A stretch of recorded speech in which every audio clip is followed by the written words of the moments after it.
Coucou les mads, aujourd'hui on est à la Cité du Cinéma avec Jebor pour un super événement Netflix qui va nous permettre de plonger dans les coulisses des programmes originaux des séries. On va donc faire de mystérieuses expériences autour de Marco Polo et de The Crown, une nouvelle série pas encore parue avec Matt Smith, l'ancien docteur. Et on va aussi visiter dans les décors de plusieurs séries, manger à la cantine de Litchfield d'Orange is the New Black et rencontrer Titus, le monsieur Pinot Noir de Kimmy Schmidt. Allez, c'est parti! Nous voici donc en immersion dans la Cité du Cinéma pour ce super événement. Donc il y a zéro public, vous pouvez pas voir Matt Smith, Kevin Spacey, tous ces gens qui pèsent, à qui on va probablement serrer la main et avec qui on va boire des pintes.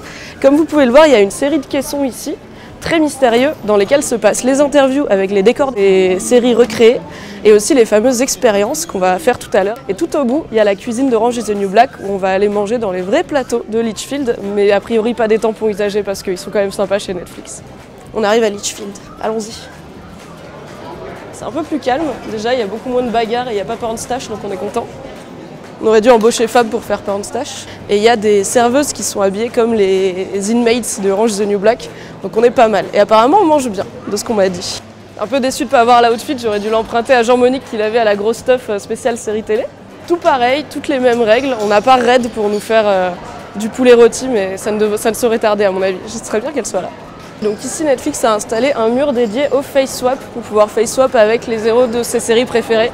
Perso je vais en faire un petit avec Frank Underwood tout à l'heure parce que c'est ma star, c'est mon number one. Titus qu'on va avoir, il est beau, il a l'air sympa, il est lumineux. Je voulais lui amener une bouteille de pinot blanc puisqu'il aime le pinot noir et que je suis très babtou. Mais je me suis dit que Netflix me laisserait pas rentrer avec de la tease. Dommage. C'est horrible. On dirait plutôt Donald Trump en fait moi. Et lui on dirait quelqu'un qui vit en contre-plongée, c'est très bizarre. C'est horrible. On essaye d'en faire un avec Titus. J'ai un peu envie genre de le prendre pour lui montrer, mais en même temps je me dis qu'il voudra jamais me parler si je lui montre ça, car je suis moi-même très mal à l'aise. Je vis très mal ce qui se passe. J'ai pris 0 capture d'écran, j'assume pas du tout ce qui s'est passé. On coupera ça dans le reportage, sinon je vais jamais pécho, ça va être chaud ma vie. On est de retour dans le pénitencier de Litchfield, niveau cafétéria, pour un repas qui est franchement super BG. On a un petit poulet, petite polenta, petite tartine de saumon, une salade de pommes de terre au girolles, ma passion, une soupe de marron et un dessert avec des paillettes d'or, servi par Pornstache lui-même presque. Donc on est très bien, écoute, je pense qu'on est un peu des privilégiés. L'appel de la bouffe, chez Mademoiselle on connaît, on est très sérieux avec ça. On a faim depuis 9h15. Alors là, on sort de l'Algorithm Experience, qui était, comme son nom l'indique, une expérience sur les algorithmes de Netflix qui leur permettent de nous faire des recommandations. Donc on a un certain Carlos qui bosse au service algorithme de Netflix en Californie, qui nous a expliqué qu'ils ont une quinzaine d'algorithmes leur permettant de nous donner des recommandations basées sur ce qu'on aime, ce qui marche dans le monde, ce qui marche dans notre pays, ce qui marche dans notre tranche d'âge, etc. Et il y avait son boss qui nous a expliqué pendant la séance questions-réponses qu'en fait, ils font des séances de rencontres avec les clients à travers le monde. Donc c'est possible littéralement d'avoir un email de Netflix qui dit « Salut, est-ce qu'on peut passer chez toi ?» Et t'as le boss du service algorithme de Netflix qui vient chez toi et qui regarde Netflix avec toi pour voir comment ça se passe. Est-ce que ta connexion a le RAM, comment tu navigues, qu'est-ce que tu utilises? Et ça leur permet d'avoir du retour d'utilisateur. Donc si un jour vous avez un mail de Netflix qui dit « Salut, t'es chez toi, je peux passer ?» Bah dites oui, ça peut être marrant et vous pouvez regarder Narcos avec le boss du service algorithme. On va partir tout de suite parce que dans 20 minutes, on interview Titus de Kimmy Schmidt. Il a l'air très fun donc ça devrait bien se passer. So, nice to meet you. Nice to meet you too. I'm working for a French online magazine for women and they love you. They love Kimmy Schmidt and they love your character. To a degree. So they were very happy to know that we could have you on, I love that. on tape and my colleagues hi, were ladies. very... Yeah, hi Mademoiselle. Mademoiselle, that's right, Mademoiselle. Yeah, Yes. So my first question Yes. is a very important one. Okay. How do you spell Titus? Tituss. Alright, so why do you have only one S in Kimmy Schmidt? Because Tina Fey is my boss, and she said so. Okay, she said it's simpler this way. I guess so. Alright. I wanted to know what is the biggest difference between you, the real Titus, and your character on Kimmy Schmidt? You seem very alike. We do. I don't think we're anything alike. I hovered about a 2, he's about a 10. And we like musical theater, but that's about it. Alright, so Yeah. there are a lot of differences between you and your character. Other than our love of music, we walk in different lanes.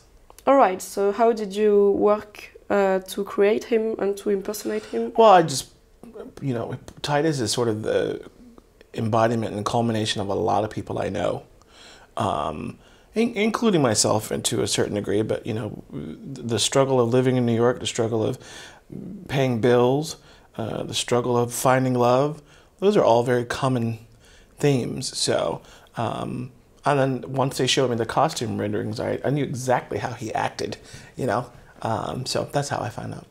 And did you tell to the people in your life who inspired you, did you tell them, Nope. I picked that up They from don't you? need to know. And they didn't notice. They didn't say, hey, you stole that from me. I'm a great magician. All right, so you're discreet. Yes. You seem to have a very good relationship with Ellie Kemper, who plays Kimmy Schmidt. That's my sister. Yeah. So did you know each other before? Nope. Or did you meet? How did it went? I met her when I auditioned. Okay. And did you click Love at immediately? first sight.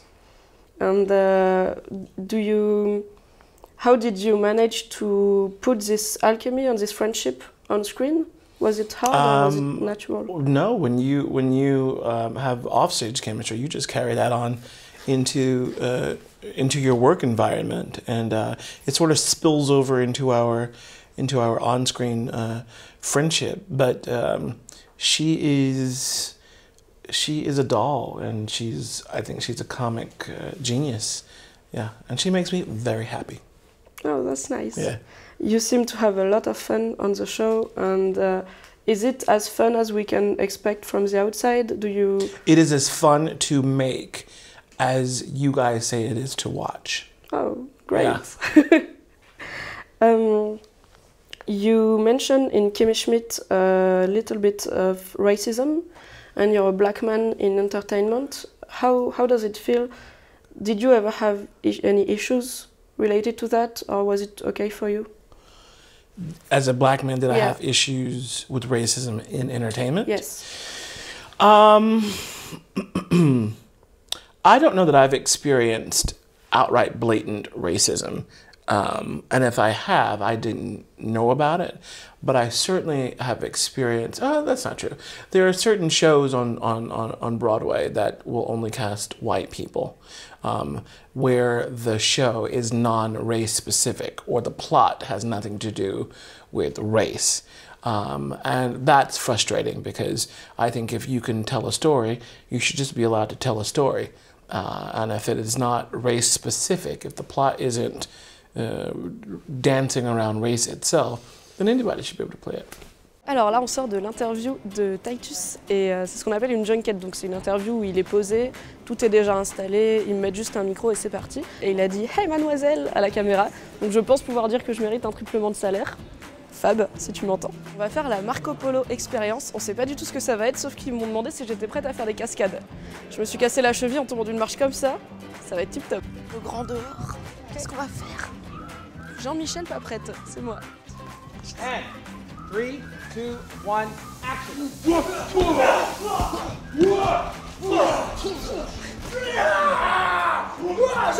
Moi j'aime pas la bagarre, je suis pacifique. Alors je cautionne pas. Moi je m'identifie au corps là-bas qui s'est fait démembrer tout à l'heure et qui chill dans l'herbe. C'est un peu mon animal totem, c'est mon personnage préféré.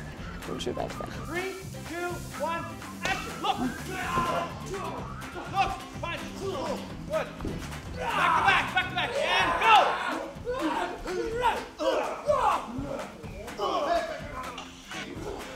And boom!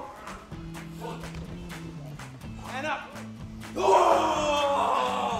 There you go. Et voilà, c'est déjà la fin de ce chouette événement Netflix auquel on a kiffé participer. On a vu plein de belles choses, parler à plein de gens intéressants et regarder des gens faire de la bagarre, ce qui compte presque.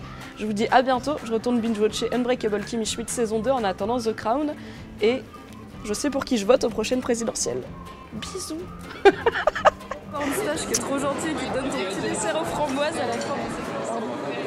Et écoute, on a l'air de pas mal manger, j'ai aperçu des girolles. Hyper bon.